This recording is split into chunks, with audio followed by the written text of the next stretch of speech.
यहोशू इसका 1 अध्याय 8 वचन। व्यवस्था की यह पुस्तक तेरे चित्त से कभी न उतरने पाए, इसी में दिन रात ध्यान दिए रहना, इसलिए कि जो कुछ उसमें लिखा है उसके अनुसार करने की तू चौकसी करे, क्योंकि ऐसा ही करने से तेरे सब काम सफल होंगे और तू प्रभावशाली होगा। यस, आमेन। जय मसीह की सभी को। कैसी है मेरी यूट्यूब फैमिली? मैं आशा करती हूँ आप सब सुरक्षित और आशीर्वादित होंगे यीशु मसीह के सामर्थ्य नाम से। तो आज के सुंदर से दिन के लिए परमेश्वर ने हमें कितना अद्भुत वचन दिया है मेरे भाई बहनों, कि परमेश्वर का वचन क्या कहता है कि व्यवस्था की यह पुस्तक तेरे चित्त से कभी न उतरने पाए। तो व्यवस्था की यह पुस्तक किसे कहा गया है? कि जो हमारे बाइबल है, जैसे जीवित वचन है, जीवित परमेश्वर है, वैसे ही वो जीवित वचन है, बाइबल है, तो उसे कहा गया है और वो हमारे चित्त से कभी भी नहीं उतरनी चाहिए। इसका मतलब है कि हमें बाइबल को निरंतर पढ़ना है, उसके वचनों को ग्रहण करना है, उन पे चलने का प्रयास करना है और हमें दिन रात ध्यान दिए रहना है। इसी व्यवस्था की पुस्तक में हमें क्या करना है? दिन रात ध्यान दिए रहना है। ऐसा क्यों करना है?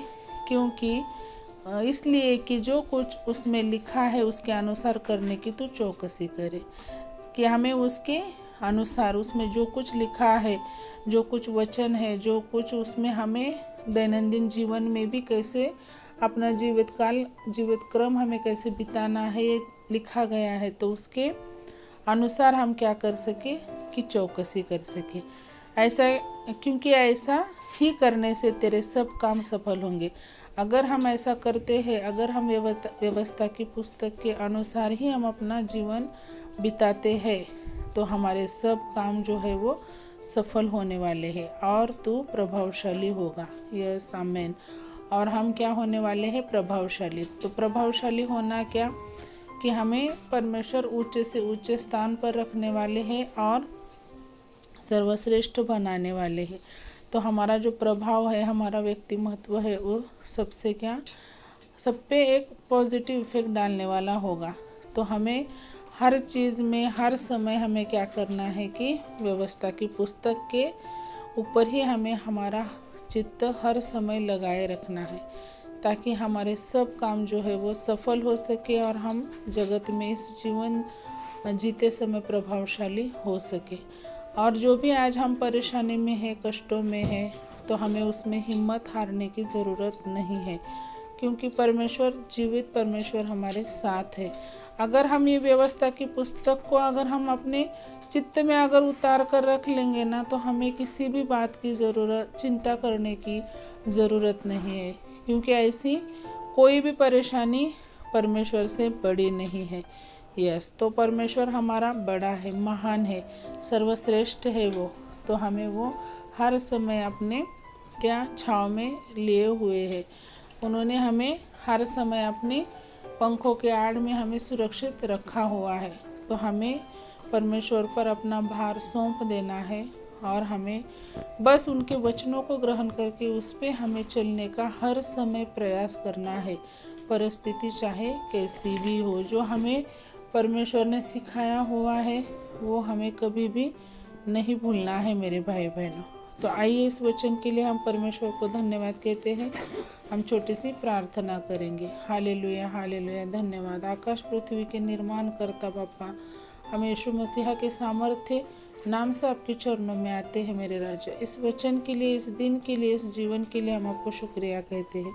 कितना अद्भुत वचन दिया है मेरे राजा, कि आपकी जो व्यवस्था की पुस्तक है हमारे चित्त से कभी भी नहीं उतरनी चाहिए। यस, आमीन। ऐसा हमें आप बनाइए मेरे राजा। हमें अगर ज्ञान बुद्धि की समझ की कमी है तो आप हमें वो पूरी करने के लिए सहायता और मदद कीजिए, और हम ऐसे उस व्यवस्था की पुस्तक पर हमेशा अमल करें, उस पर चलने का प्रयास करें, और वो हमारे सब काम आप क्या सफल करेंगे और हम सब जगत में प्रभावशाली होंगे। तो इसलिए आप ये सब करते समय या ये सब करने के लिए हमें सिर्फ और सिर्फ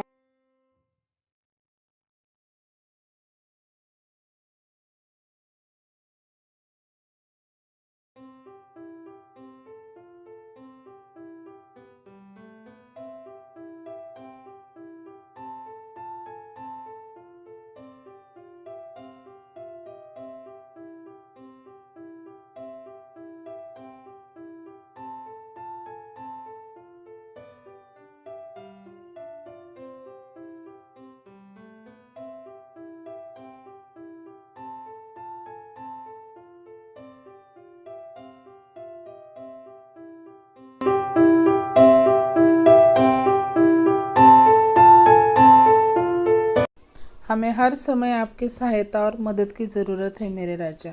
तो हमें सहायता और मदद कीजिए और हमें आपके वचनों पर चलने के लिए प्रेरित कीजिए। इस बात के लिए हम आपको कोटि कोटि बार धन्यवाद कहते हैं और हम आपके चरणों में आते हैं मेरे राजा। इस छोटी सी प्रार्थना को मैं जिंदा यीशु मसीह के सामर्थ्य नाम से मांगती हूँ, सुने और कबूल करे मेरे पिता, आमेन। जय मसीह की सभी को शालोम। प्रभु यीशु मसीह की शांति हम सभी के साथ हमेशा बनी रहे यीशु मसीह के दूसरे आगमन तक। तो मिलते हैं एक बार ऐसे ही अद्भुत वचन के साथ।